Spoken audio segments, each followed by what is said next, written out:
the final day of the week. These are the voyages of the program Unsportsmanlike Conduct. Its ongoing mission to explore strange new movies, to seek out new bits and new edifications, to boldly go where no radio program has gone before. Oh, Elkins Movie Club. It's Elkins Movie Club. Elkins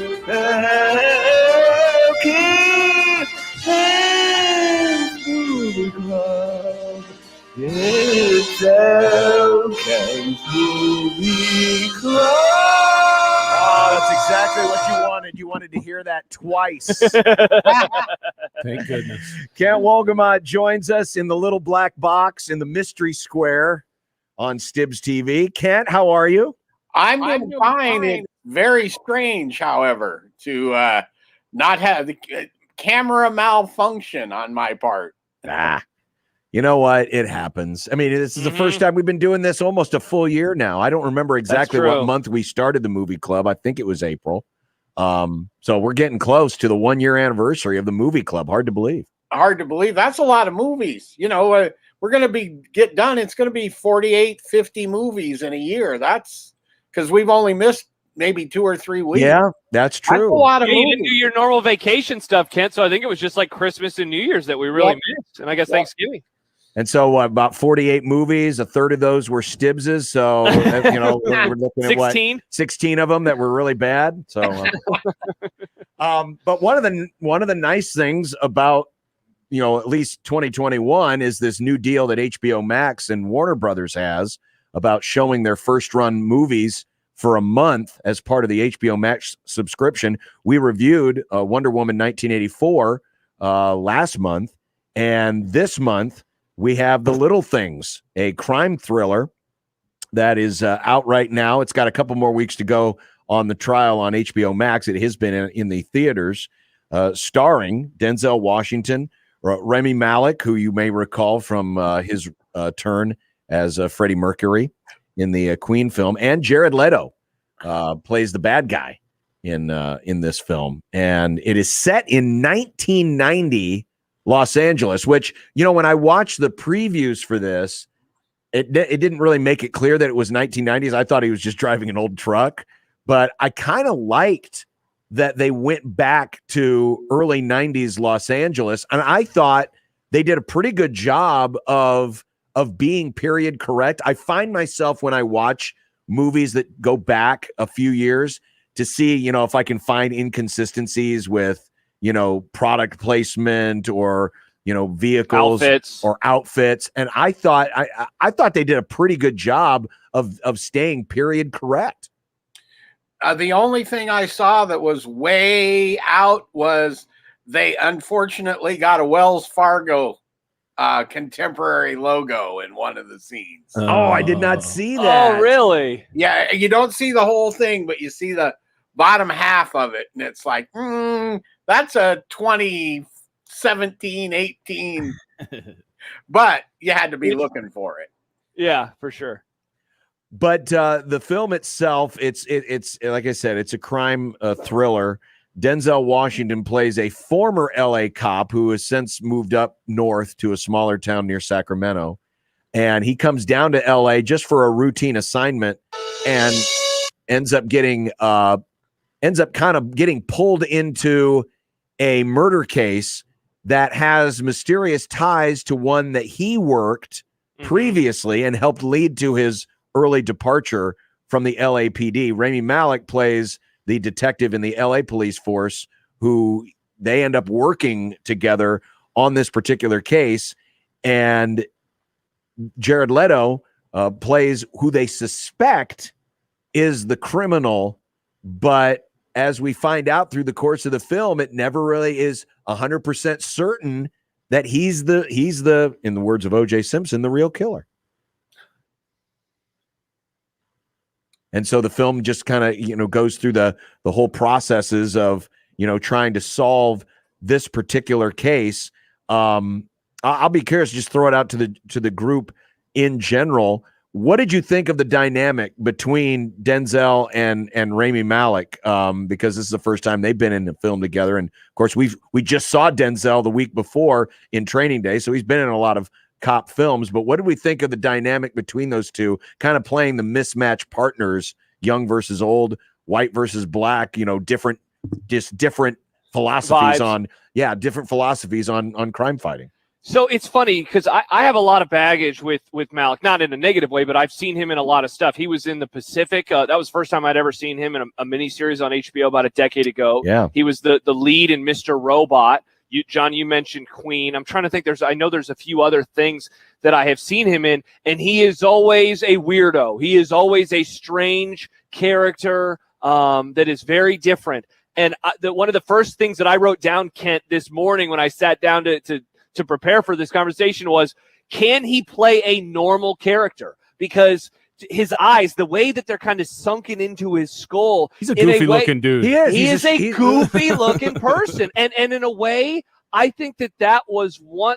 I thought this movie had a lot of flaws, and that was kind of one of the first flaws of, and maybe I'm being guilty of typecasting a guy too much, but I just don't know if he can play a normal-ish type character. It was hard for me to take him seriously, but I mentioned it. It's because of all the baggage that I have of seeing him as an actor in the various projects he's done over the years. Well, and the Bohemian Rhapsody aspect of it is not going to help him either, because he did such a great job at that Of and looking like looked Freddie, a lot yeah. like him. That after one of the first few scenes that we see him in this movie, I remember thinking to myself, he's walking to the car and you get a profile shot of him, and it looks like, to me, he's still doing Freddie Mercury. He had it looked like he had his tongue up in his upper lip, and he had that kind of overbite look. I was like, I can now, all I can kind of see is Freddie Mercury. I kind of got over it once the movie kept going, and maybe like Josh said, it was because there were other things that kind of bugged me, and that one didn't as much. But I think that might go against him for a little while here too. Kent, are you still there? I am still here. Good. Okay. I'm probably looking at this maybe a little differently than you guys. Okay. Because early on, it hit me that this really isn't a crime thriller per se, right? This is more a story of redemption, resolution, something for Denzel's character, right? And so what you're really looking at there, then when you're looking at the relationship between those two, is not so much your cop buddy movie kind of thing as it is how is Denzel playing off of this guy who he has pulled as much into his past as that crime has pulled Denzel into the present there in LA. And I thought in that sense, they worked really well together. But I agree on Rami Malek in general. And specifically, I was also watching this to go, can he really act in this kind of a role? Right? Mm-hmm. Because playing Freddie Mercury, that was impersonation. Yep. Right? That really wasn't, quote, acting. If you know you get the differentiation I'm trying to make there. And I thought he was pretty good, but he is a weird looking dude.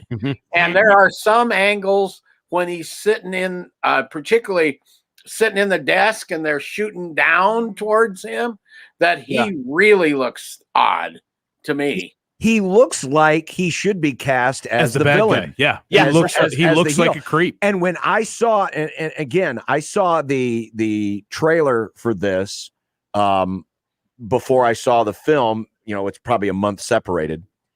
And I thought going in, he was the heel. Yeah. And so when I realized, about 20 minutes in, oh, wait a minute, these guys are going to be working together. Yeah. It threw me off because I thought he was going to be the bad guy. And it turns out, he's obviously working this case together with Denzel Washington. One of the things that I got hung up on, and it's just a me thing. It was kind of hard for me to see old Denzel. Dude, I thought the same thing, John, especially coming off of Training Day last week. And I realized, I mean, the movies are The age is 20 years apart. Yeah. And he was like around 40. That when was probably when he it was in too. The Training fact Day. that we just watched that Yeah. doesn't help. But he's looking so much older. It's like, man, he was all spry and running around last week, and now it's like, it's me, Denzel. It was hard early on. Yeah. It was difficult. Now, again, he just has a way when he's on film of just kind of, I don't know if dominating the scene is I know what you mean. the right phrase, but he has a presence about him on screen, no matter what kind of scene he's in. And so there's just something about him, and I'm curious what you think, Kent. It doesn't matter almost what the quality of the film is. When I see Denzel Washington, it automatically elevates the scene, it elevates the story, it elevates the film. And I think I agree with that. And I think it's also notable that, this is not a great movie. I'm not going to make any claim to that. But Denzel also is never in something that's total crap. True. Right? Name a movie that Denzel's been in that has been like, I grade a movie A to F. I don't think Denzel's been even in many C's, much less a D or an F. And that tells you something about the films that he picks, because he's at the level that he's at. He can, choose the movies he wants. And in this one, I think what probably attracted him to the film was that redemption story, or that return to your past kind of thing. Because how many cop movies has he done? He doesn't need to do another straight up thriller, right? Yeah.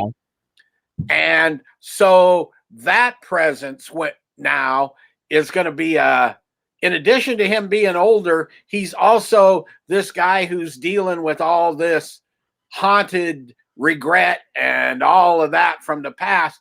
And that's going to figure into the way he plays the role, which is going to make him seem even older than that.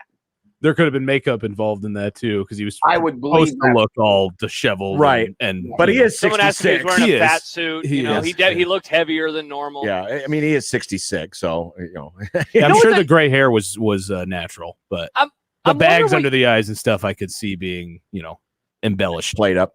That little help. Yeah.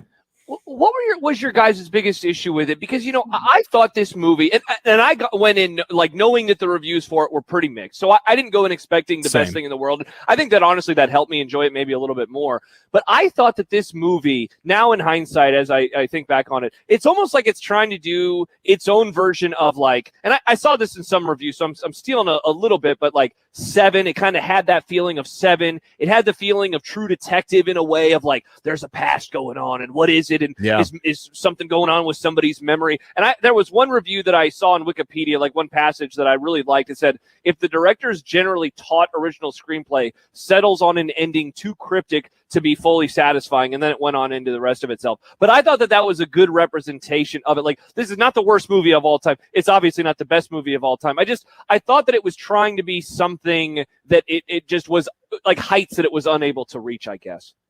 My issue was the third act. That and it didn't need. I didn't need complete closure. I'm like Stibbs. I don't need to have the perfect everything's tied up at the I end. don't like that either. But and we're trying not to spoil the ending here, but basically Jared Leto's character, who they have been suspecting as this serial killer, takes Remy Malek out into out of the city, out into an open field to show him where this most recent victim is. And he voluntarily gets in the car with the guy. Yeah. I mean, Remy Malek gets in with he gets in Jared Leto's car with him. Yeah. And, you have no idea where he's going versus, all right, you're going to take me to where this person is. Fine. I'll follow you. You're going to be, but the policeman's always going to be in control. And so that was a problem for me. You go 2/3 of the film where Malek is pretty much a by the book police officer. He's definitely determined to solve the case, but he's a by the book, and then all of a sudden just decides to go, completely rogue. because, you know, the obsession caught up to him. That was probably my biggest problem with it, Kent. The two issues that I had, that ending didn't bother me for what was there, but exactly what you're saying, there was the fact that he got in that car. There are things that happen in movies that I say take you out of the movie, right? Yep. Mm-hmm. And that took me out of the movie, because even in cop movies, no cops would do that, much less a real cop do that, right?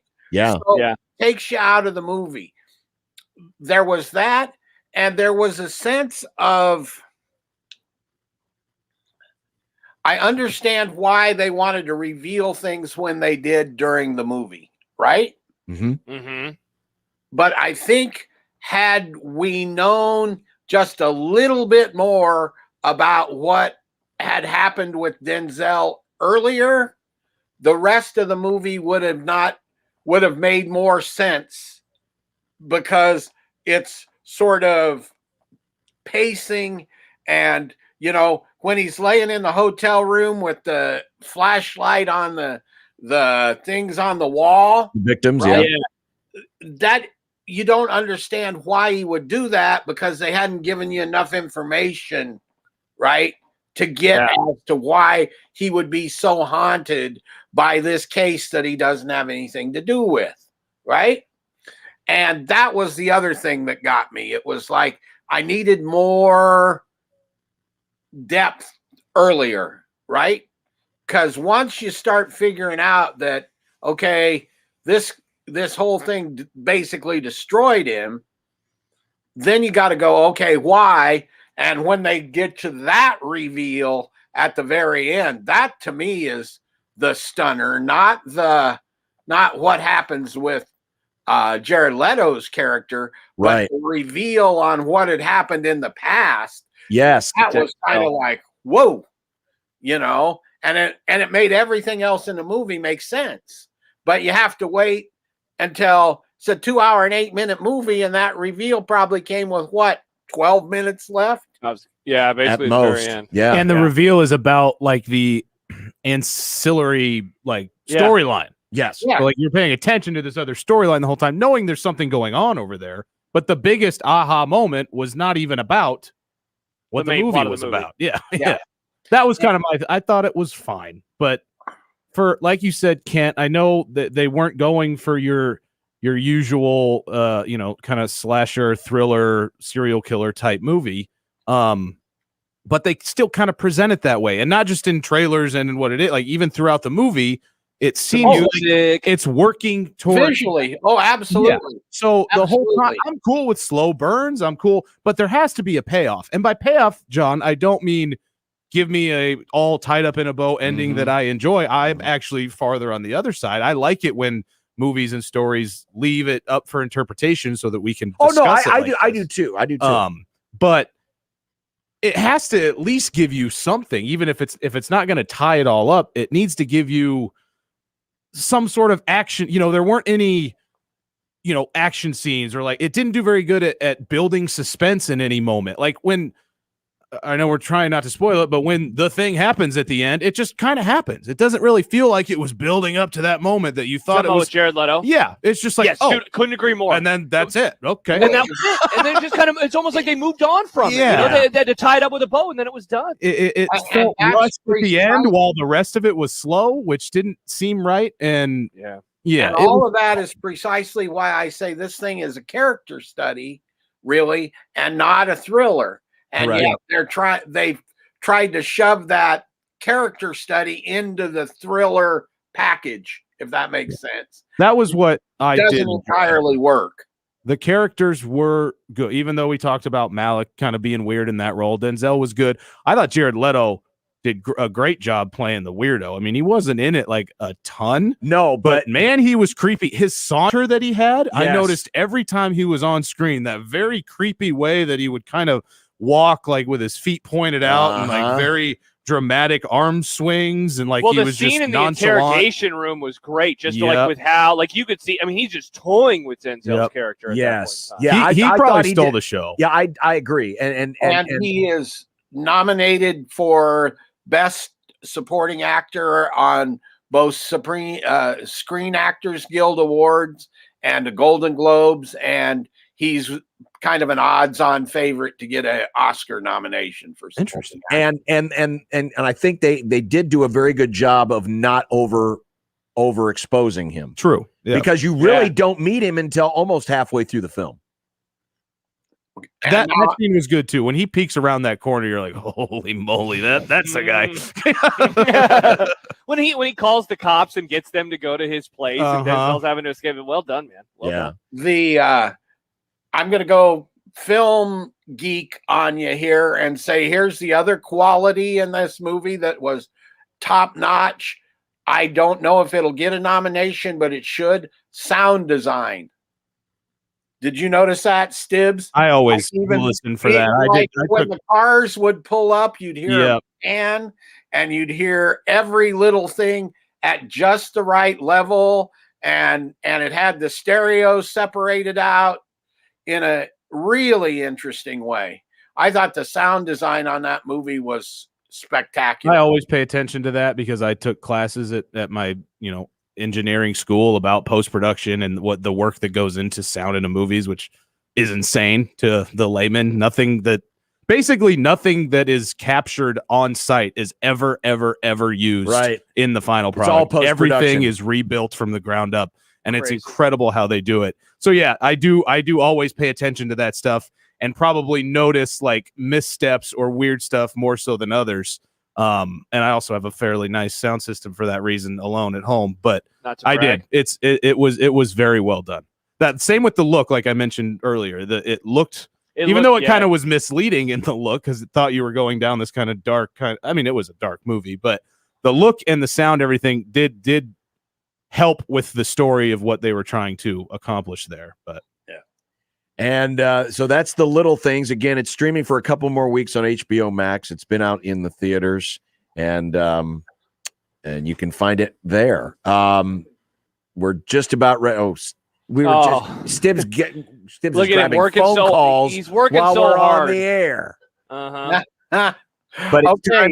It's time. Go ahead, Camp. Let me take 30 seconds and say, go see Nomadland or watch it on Hulu. I want to. Is that today, Kent, that it came out on It Hulu? comes out today, and I believe it's on Hulu today. I know it's in theaters today, and it is one of the movies that will be nominated for Best Picture. There's not even a remote chance that it won't. And Frances McDormand is going to easily win her whatever it'd be, third or fourth Best Actress award for this.